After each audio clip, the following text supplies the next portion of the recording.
Imagine this. You are living 30,000 years ago. There is no hospital, no medicine, no warm house with locks on the doors. And yet, somehow, human babies are still surviving. But here's the question that should stop you for a second. How did ancient humans keep their children alive in a world where almost everything was trying to kill them? Think about it. Ice Age winds cutting through skin.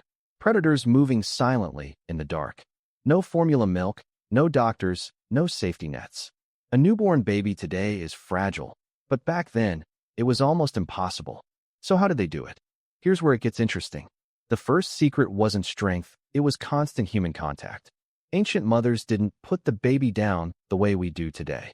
Babies were carried almost everywhere, against the body, wrapped in animal skins.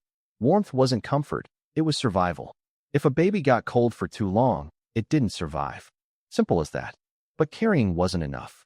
Imagine a hunting group moving through frozen land. Every adult mattered. Every step mattered.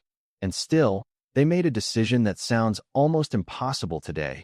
They protected children at all costs, even if it slowed them down. Why?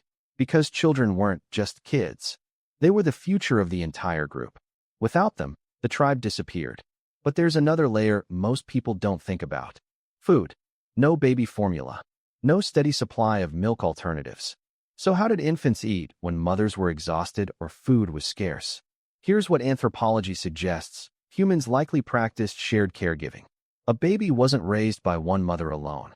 Grandmothers, aunts, even unrelated women in the group helped feed and soothe infants. Survival wasn't individual, it was collective. And still, danger never stopped. At night, predators would come close.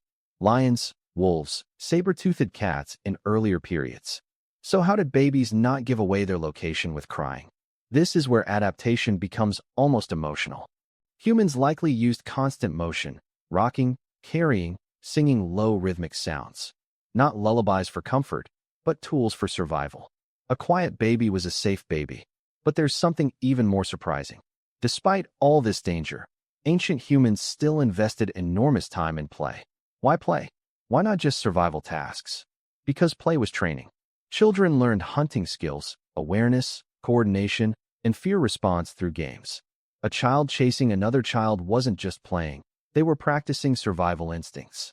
And here's the most powerful truth hidden in all of this.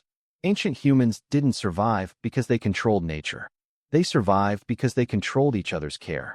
Every baby survived through shared responsibility, constant touch, and a community that treated children as the most valuable resource on Earth.